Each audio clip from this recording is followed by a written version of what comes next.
Ya, ahora sí, mucho mejor. ¿Qué tal, amigo? ¿Cómo están? Eh, Antes que todo, quería hacer una pequeña precisión, porque a la fecha ya no... ¿Me comentan si están viendo bien mi pantalla? Sí, ¿no? Buenas noches con todos. Muy amables, gracias por participar en esta reunión. Me presento, soy Ramón Esquives Espinosa. Efectivamente, estuve en el Banco BBVA, en el equipo de impuestos, por casi 11 años. Y luego, hace justo unos meses, unos 4 meses ya, me retiré. Y antes del BBVA estuve en HSBC, también viendo temas tributarios. Y ahora estoy como socio en una empresa que se llama Legal Cluster, en la cual vemos diversos temas tributarios, pero también vemos algo adicional, que es algunos temas relacionados a automatización de procesos y manejo de data pesada y gestión de software, ¿no? Que eso también les voy a explicar por qué es tan importante que ahora también nosotros tengamos bastante manejo y conocimiento de tecnología. ¿Ok? Y les voy a agradecer que sea súper participativa la sesión, ¿no? Porque yo siento que cuando a veces estoy acá en este medio, me siento solo y a veces hablo solo y a mí no me gusta mucho ese método, ¿no? Entonces, les voy a explicar cómo es que va a ser la Doctor sesión. Ramón, antes de Primero, iniciar, sí. por favor, si podríamos poner en pantalla completa la diapositiva Sí, en está en modo pantalla presentación. completa. No, no pueden ver ahorita. Ah, ya, en pantalla completa. Ah, ok. Sí, sí, en modo presentación. Ah, yo lo tengo así como modo presentación. ¿Ustedes cómo lo tienen? Como que hay al costado otra. Sí. Ajá. Ahora vamos a ver cómo solucionamos esto. ¿Cómo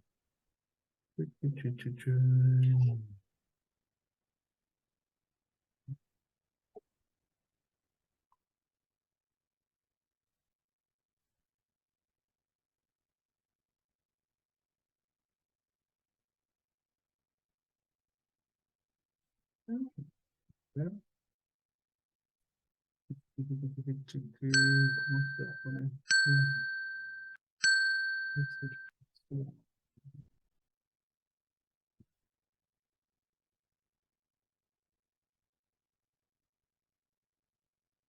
Creo que es porque yo lo tengo. ¿Ahora lo ven completo o no? ¿Ven la pantalla completa, por favor? Si alguien me ayuda. Vemos dos diapositivas, doctor. ¿Ven dos diapositivas? ¿Pero ahora sí ya lo ven grande o no?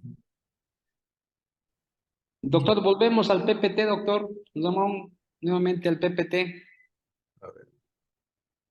Ahí estamos, entonces ahí lo ponemos. Ahí, ahí estamos viendo. Ajá. ¿Ahora Ahora sí? sí, ahora sí. Perfecto, doctor. Ya, listo, ya. Ok.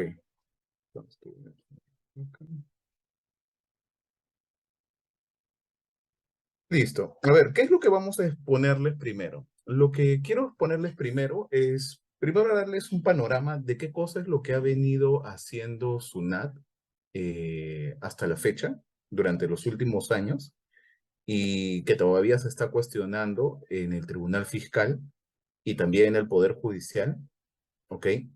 Y que son conceptos que todavía en algunos casos la SUNAT sigue revisando cuando hace sus auditorías, ¿ya? Primero vamos a ir ahí, al mundo antiguo y presente, ¿ya? Y después vamos a pasar por algo que ya está pendiente de que empiece a fiscalizarse, ¿ya? Y vamos a proyectarnos de ahí al futuro, a qué cosa es lo que nosotros deberíamos de estar viendo, ¿ya? Puntualmente, ¿a qué me estoy refiriendo ahorita para ya irnos, a hablar un poco más aterrizado, ¿no?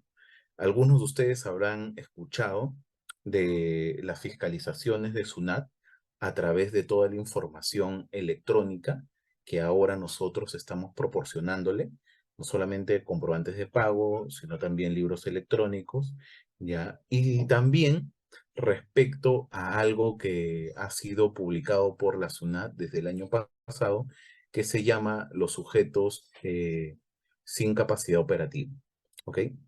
Entonces, eso es lo que vamos a ver en una segunda parte, como un proyecto, como una proyección, ¿ya? Y entonces vayamos a lo que a la fecha todavía sigue siendo materia de fiscalización. Respecto de los temas laborales, por los cuales la SUNAT todavía está concentrada, encontramos primero que viene discutiendo si un pago es remunerativo o no, ¿no? Acá ya son temas que ustedes ya ampliamente lo han visto en la clase anterior con la doctora Liane Pineda, ¿ok? En el cual podríamos resumirlo de la siguiente manera. Cuando estamos frente a un concepto remunerativo, ¿no? Estamos frente a un concepto remunerativo cuando algo es contraprestativo y es de libre disponibilidad del trabajador, ¿ok? Eso es algo general. Y luego hay algo que también Liane lo comentó en las clases pasadas, que es una lista de conceptos que no son remunerativos, ¿ok? ¿Por qué es importante este, por qué es importante esta discriminación? Hay alguien que está escribiendo, Diego, creo, por casualidad estás escribiendo en la pantalla, ¿no? No se voy a confundir que yo quiero resaltar algo. Ya. Eh, ¿Qué cosa es lo que la SUNAT, para qué la SUNAT trata de diferenciar a veces un concepto como remunerativo y no remunerativo? Es por lo siguiente. La SUNAT, cuando va fiscalizando, en el caso de gastos laborales, trata de ver el sustento que tú tienes para identificar si algo correctamente puede calificar como un concepto remunerativo o no, ¿ya? Y la SUNAT a la fecha lo único que ha ido reparando es todo lo que se refiere al sustento de los gastos y a que podamos acreditarle el pago de los mismos. Que vinculado a los temas laborales es algo un poco similar a lo que les estaba diciendo Liane, que tú tienes, por ejemplo, que sustentar de acuerdo a lo que ella ya ampliamente nos ha descrito respecto de las normas laborales, qué tienes que tener para que tú puedas acreditar un determinado concepto para efectos de la SUNAFIL, ¿ya? Y les podría decir que acá es por eso tan importante que Liane haya expuesto primero, porque lo que debemos de nosotros hacer o replicar cuando tengamos cualquier fiscalización de SUNAT, ¿ya? Es primero partir de la parte laboral y decir, de acuerdo a la parte laboral, de acuerdo a la norma laboral, ¿qué es lo que yo necesito contar para, para poder hacer un determinado desembolso, para poder hacer una entrega determinada a nuestro colaborador y cumpla con toda la norma laboral? Bueno, pues esa misma información, en sencillo, es la que también tendríamos que tener para efectos tributarios, pero con algunas anotaciones adicionales y con algunas consideraciones adicionales, ¿no? Una primera consideración que yo les apunto, que es diferente a lo que Liane, por ejemplo, había comentado para fines laborales, es que ella decía, nosotros debemos de guardar la documentación por 5 años, ¿no? En el caso tributario yo les diría que no. O sea, en el caso tributario, o sea, tú podrías ser fiscalizado por algún ejercicio con las normas actuales, o sea, tranquilamente, hasta por 10 años más. O sea, yo te diría que tú tendrías que gestionar toda tu información respecto de gastos laborales, ¿ya? Gastos no solamente de planillas, sino también gastos vinculados a- al personal, ¿no? Por 10 años. ¿Por qué? Porque la norma tributaria es tan, ¿cómo podríamos llamarla? Da tanta libertad a la fecha a la administración tributaria para que pueda hacer suspensiones e interrupciones del plazo prescriptorio, que este se podría ir alargando, alargando, alargando por tanto tiempo, que tranquilamente podríamos estar diciendo que tú tendrías que guardar una información hasta por 10 años, ¿ya? Para que tengan un poco más de referencia a qué me estoy refiriendo, ¿no? Es por lo siguiente.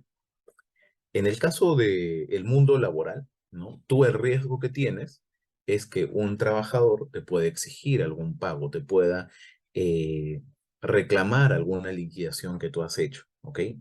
Pero en el caso, y ahora viéndolo desde el punto de vista tributario, ¿no? Esa misma información y ese mismo sustento que tú tienes para acreditar un pago o para acreditar el correcto abono que le has hecho a uno de tus trabajadores, para efectos tributarios, ¿ok? Eso nosotros deberíamos de considerar que la SUNAT, cuando te viene a fiscalizar, no solamente en principio, no solamente te va a fiscalizar por los temas laborales, por los gastos que tú has hecho bajo tu área de recursos humanos, por ejemplo, sino que va a ser por todos los conceptos que tenga la empresa, ¿ok? Entonces, cuando venga a revisar, ¿no? De pronto al inicio la SUNAT pudo más enfocarse en algunos puntos, ¿no? Pero cuando la SUNAT vaya a hacer su revisión general, ¿no? Que es una revisión integral, podría de ahí estar revisando todos los demás puntos y podría incluir también puntos de recursos humanos, ¿no? ¿Y por qué es que se da, por qué es que podría alargarse tanto este plazo prescriptorio, ¿no? Porque a la fecha la norma te dice que si la SUNAT te notifica cualquier documento, cualquier valor, ¿ya? Eh, Respecto a la determinación del impuesto a la renta, ¿ya? Y te hace una consulta, te hace una observación respecto de ese tributo y cualquiera de sus atributos, entendiéndose a cualquier aspecto necesario para el cálculo del impuesto a la renta, ¿no? Eso ya interrumpe el plazo prescriptorio, ¿no? ¿Y en qué nos molesta eso como gestores de información o de gasto de recursos humanos? ¿Por qué? Porque nosotros al inicio podríamos tener la idea, ¿no? De que, por ejemplo, lo que ya declaramos en el año 2022. Nosotros declaramos todas las operaciones del 2022, determinamos nuestro impuesto a la renta en el 2022 y eso lo hicimos entre marzo, abril de este año. ¿Ok? Entonces, para las normas normales generales del impuesto a la renta, el plazo prescriptorio, ¿desde cuándo empieza a contar? Empieza a contar desde el año siguiente a mi presentación de mi declaración jurada. ¿Ok? Es decir, desde el año 2024. Entonces, en principio, también uno dice, ah, ya debe ser lo normal, que son 4 años. Entonces, tú dirías ya 2024, 25, 26, 27, así es como se cuenta. Entonces tú dirías ya el 31 de diciembre del 2027 ya yo puedo mandar y quemar toda la información. ¿Por qué? Porque ya el trabajador ya no me va a poder pedir nada, ya pasaron los 5 años, ¿no? Y hasta el 31 de diciembre del 2027, la SUNAT en principio tú dirías, no me va a pedir nada, ¿no? Pero sin embargo esto no es así. ¿Por qué? Primero porque a veces la misma empresa y a veces cuando no hay coordinación también con el área tributaria, con los encargados de impuestos, podemos hacer una rectificación de esa declaración jurada. Entonces, ahí hay un supuesto más que te extiende el plazo prescriptorio. Después la SUNAT, como les decía, te puede enviar cualquier carta para preguntarte algo respecto del impuesto a la renta. Vuelve a alargarse el plazo prescriptorio. Y de pronto en una de esas, también la SUNAT viene a fiscalizar, ¿no? Cuando viene a fiscalizar, ese documento que te pone en la mesa para decirte, señor, lo voy a fiscalizar y lo voy a fiscalizar por todo el año 2022, ese documento te interrumpe el plazo. ¿Qué significa? O sea, que todo lo que ya había corrido se vuelve cero y empezamos de nuevo, desde cero. Empieza de nuevo el reloj de arena. Y después tienes un plazo que también se suspende, que es durante toda la fiscalización, y si te vas a reclamación ante el Tribunal Fiscal, si te vas a apelación, disculpen, reclamación ante la misma SUNAT, ante apelación en el Tribunal Fiscal, si te vas al Poder Judicial, que ahí te puedes tirar tranquilamente unos 6 años, ¿no? Entonces ya estamos hablando de que esto podría ser inclusive hasta más de 10 años. pero podríamos considerar que en 10 años ya como que uno ya sabe qué información necesita y qué información no va a necesitar. Ya, por favor, si tienen alguna pregunta hasta el momento, me interrumpen con confianza. ¿Ok? Bueno, entonces ahora acá lo que voy a hacer es un pequeño repaso con ustedes de todos los conceptos y de todas las observaciones que normalmente ha hecho la SUNAT. ¿Ok? Entonces, veamos acá. ¿Qué es lo que normalmente les decía que hace la SUNAT? La SUNAT normalmente te discute si un concepto es remunerativo o no remunerativo. ¿Por qué? Ahora les vamos a explicar. Pero primero vamos a entender, más bien a recordar, qué cosas son conceptos no remunerativos. ¿Ok? Vamos a mencionarlos rápidamente. ¿Ya? Por ejemplo, tenemos las gratificaciones extraordinarias, es decir, las que no son ordinarias, las que se dan de tiempo en tiempo, que pueden ser liberalidades del empleador o por acuerdo. Tenemos las participaciones en las utilidades, entiéndase por participaciones en las utilidades las que son de acuerdo a la ley, ¿no? O sea, las que se calculan de acuerdo a la ley, no estas denominadas participaciones adicionales a las utilidades, ya que entran dentro de este casillero. Por otro lado, tenemos las condiciones de trabajo, que ya Liana las había explicado. Acá podríamos agregar también lo que son alimentos y las prestaciones alimentarias. Acá tenemos algo, por ejemplo, que ya va un poco diferente a lo tributario. Tenemos como concepto no remunerativo a la canasta de Navidad o similares, pero que para efectos del impuesto a la renta, ¿ya? Eso sí es considerado como un concepto sujeto a renta de quinta categoría, o sea, similar a un concepto remunerativo, porque lo considera como algo denominado aguinaldo. ¿Ok? Después tienes el valor de transporte, que ya Liane nos había explicado, qué es lo que deberías de tener, tu política, que tiene que ser un valor razonable. Ella ahí nos explicó y nos dio un importe de qué deberíamos de entender como razonable. Luego tenemos la asignación o bonificación por educación, también por lo mismo. Asignaciones o bonificaciones por cumpleaños, matrimonio, nacimientos, hijos, fallecimientos, festividades, bienes de propia producción, y acá son cosas generales para los trabajadores, ¿no? Movilidad, viático, gastos de representación y vestuario. ¿Ok? Y ahora acá ya empezamos a ver algunas cosas. A ver. Primero, para efectos, vamos a ir tratando de unir un poco las ideas que recogimos durante los cursos de laboral con lo tributario. ¿Ok? Liane, cuando estuvo explicando los diversos conceptos y estuvo respondiendo todas sus consultas respecto de los diversos conceptos que le podemos dar a los trabajadores, ella empezaba a indicar una serie de requisitos o documentos que necesitaba tener el empleador, ¿no?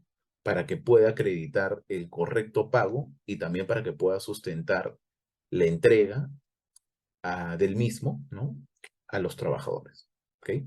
Así que por ahí no voy a redundar en eso, pero sí lo que quiero es que ustedes hagan un símil, ¿ya?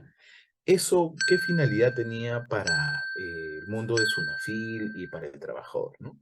Que había una carga de la prueba en el empleador de que pueda sustentar, ¿no? Que efectivamente lo que le pagó al trabajador estaba de acuerdo a ley y que efectivamente el trabajador lo aceptó, estuvo de acuerdo, ¿no? Y recibió ese importe. Por ejemplo, recibió el abono de su liquidación, ¿ok?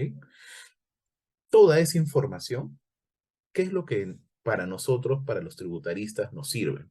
Nos sirven para sustentar algo que nosotros llamamos fehaciencia, ¿ya? ¿Y qué es la fehaciencia en principio? En, en sencillo, la fehaciencia es demostrar que una operación es real, que una operación realmente se dio. Eso es fehaciencia, ¿ok? Entonces, lo que nosotros acá nos vamos a coger es de todo lo que el mundo laboral empieza a decir, ¿no? Entonces, por ejemplo, acá yo les he recogido algunas cosas de lo que la SUNAT usualmente solicita cuando empieza una fiscalización respecto de gastos de recursos humanos. ¿Ya? Te pide, a veces te pide una muestra de contratos, ¿no? Ah, obvio que todo lo que está en el PLAME, eso es lo de hecho que te va a pedir, ¿no? Toda la información que esté en el PLAME, que te la he descargada, o sea, en Excel, ¿no? Que sea de fácil explotación, ¿ya? Te puede pedir una muestra de los contratos, la constancia de los abonos, no te va a pedir, dependiendo también de la magnitud de la empresa, pero no te va a pedir la constancia de los abonos de todas las remuneraciones, pero sí de conceptos que no sean recurrentes, ¿ok? O de conceptos que a veces sean por unos importes, un one-timer, por ejemplo, pero que sean por importes considerables de acuerdo a al tamaño de la empresa, a los movimientos de la empresa. Por otro lado, también solicita algo que se llama MOF, que ustedes deben de conocer, es el Manual de Organización y Funciones, el organigrama, las políticas de la empresa, también ya un poco más entrando al concepto mismo, la constancia de la recepción de los abonos, manuales, ¿ya? Cartas entregadas al personal, y después inclusive se le ha ocurrido también a la administración pedir otras cosas, como son la Junta General de Accionistas y el directorio, ¿ya? Entonces, primero entramos dentro del mundo de la fehaciencia, que la SUNAT lo que quiere ahí probar es que le demuestres eh, que efectivamente hubo una relación laboral, ¿ya? Y que efectivamente tú le abonaste ese importe al colaborador, ¿no?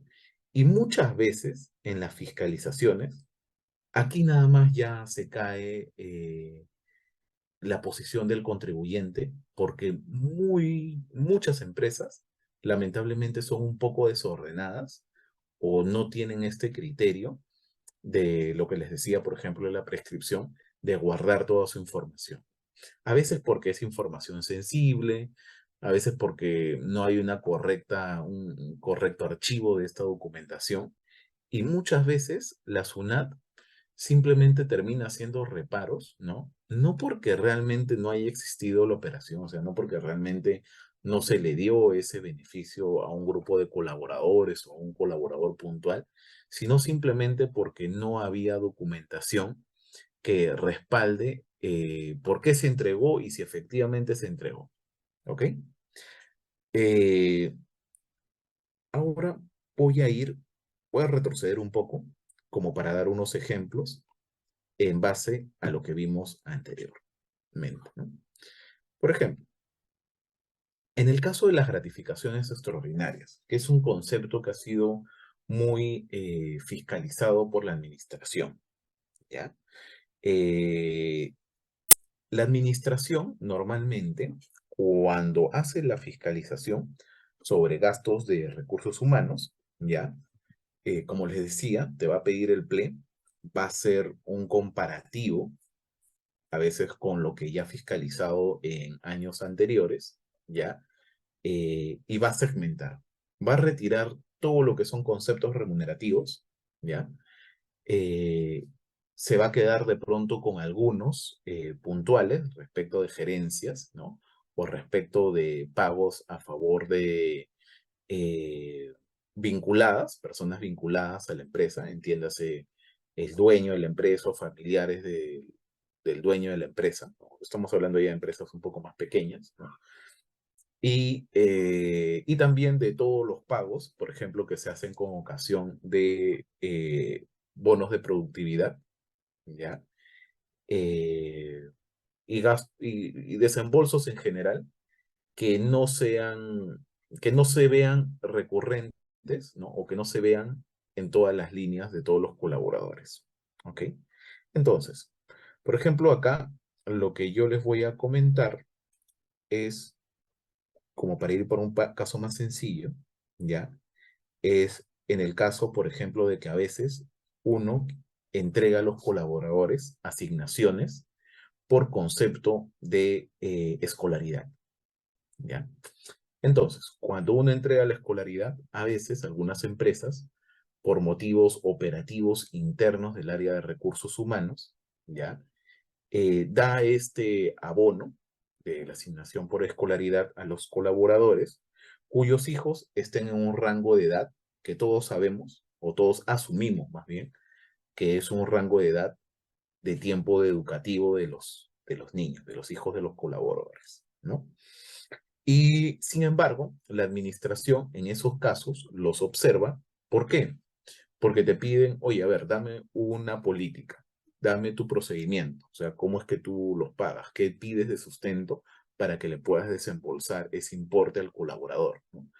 Y muchas veces, a veces las empresas solamente tienen registrado la partida de nacimiento del niño, ¿no? Y pueden con eso determinar su edad, ¿no? Y simplemente con esa variable es que les pagan, ¿no? Pero no tienen ninguna constancia, por ejemplo, que acredite que el muchacho sí está todavía estudiando o que sí lo inscribieron, ¿no? A pesar de que estamos, por ejemplo, podríamos hablar de un niño de 5 o 6 años, ¿no? Que de hecho está estudiando, o bueno, es muy probable que esté estudiando en una empresa como las que creo que todos tenemos, ¿no? Entonces, en ese tipo de casos, ¿no? La SUNAT te repara todo ese desembolso por asignación, ¿no? No porque realmente no lo hayas dado, o sea, de pronto sí lo has dado, estás acreditando el abono en cuenta, tienes una serie de políticas, tienes un montón de cosas, ¿no? Pero no estás acreditando que se esté dando la circunstancia por la cual tú estás dando esta asignación, ¿no? Que es por escolaridad, ¿no? Como tú no acreditas que ese niño está en etapa, o sea, está estudiando realmente, ¿no? Entonces, ahí se cae todo, ¿ok? Así como eso, hay otros tipos de casos, ¿no? Por ejemplo, cuando es aniversario, a veces han habido, he visto algunas fiscalizaciones, ¿no? De pagos por asignaciones de aniversario de la empresa, ¿no? Pero se hacía tan gracioso que a veces le ponen esos nombres, ¿no? Pero que en realidad son como que podríamos decirlo como cosas que se recrean, ¿no? En la empresa, como para efectos de poderle dar más beneficios al colaborador, ¿no? Un abono adicional al año, ¿no? Al colaborador, ¿no? Y sin embargo, por ejemplo, no cuidan o no toman cuidado, ¿no? De que esa asignación, ¿no? Por aniversario de la empresa coincida con la fecha, por ejemplo, de constitución de la empresa, ¿no? A veces lo dan en febrero, marzo, ¿no? O en diciembre, cuando en realidad no tiene ese sustento, ¿no? Y inclusive hasta ese tipo de cosas que a veces vemos tan así, ¿no? O sea, ¿por qué es que la observan? También, también son motivo de cuestionamiento de la SUNAT, ¿no? O sea, recordemos que la SUNAT al final es lo que también quiere es hacer un reparo, ¿no? Entonces va a tratar de que te pueda sacar toda la información, todo el detalle, todas las cosas que puede ver medias raras, ¿no? Y lo mismo puede ser cuando alguien cumple aniversarios y cuando alguien se casa, entre otros conceptos más. ¿Ok? Ahora vayamos a otro punto más para poderle seguir dando otros ejemplos más. Una vez que ya tú tengas el tema de fehaciencia, es decir, que de acuerdo a la información que tú le brindas a la SUNAT dice ya, ok, así te creo que contrataste a un trabajador, lo tuviste en tu planilla, efectivamente brindó servicios, ¿ya? Y también te creo que le pagaste, o sea, que ya me has acreditado el desembolso, ¿ok? Ya, te creo todo eso, ya me lo sustentaste, ¿ok? Ahora vamos a un segundo nivel. Ese segundo nivel, para efectos tributarios, es denominado como causalidad, normalidad y razonabilidad en lo que respecta a temas laborales. Digo, a temas tributarios. Temas tributarios respecto de gastos laborales, ¿ok? Eh, ¿A qué me refiero con causalidad, normalidad y razonabilidad? El primero es que lo que tú estás abonando, ¿no? Es un pago que sirve para el negocio mismo, o sea, para el mantenimiento del negocio y para la generación de la renta, ¿ok? ¿En qué casos, por ejemplo, yo he visto como fiscalizaciones que la SUNAT llega a detectar y te los desconoce, ¿no? Por ejemplo, casos en los cuales el trabajador ya se llega a identificar por diversas circunstancias que no está trabajando directamente o no está laborando el total de su tiempo en la empresa que está haciendo el desembolso, ¿no? Sino que brinda parte de su tiempo o dedica parte o total su tiempo a una empresa que es del grupo, ¿ya? ¿Y por qué? Porque, o sea, la SUNAT también se basa no solamente en la información que tú le puedes proveer, ¿no? Sino se basa en otro tipo de informaciones, ¿no? Por ejemplo,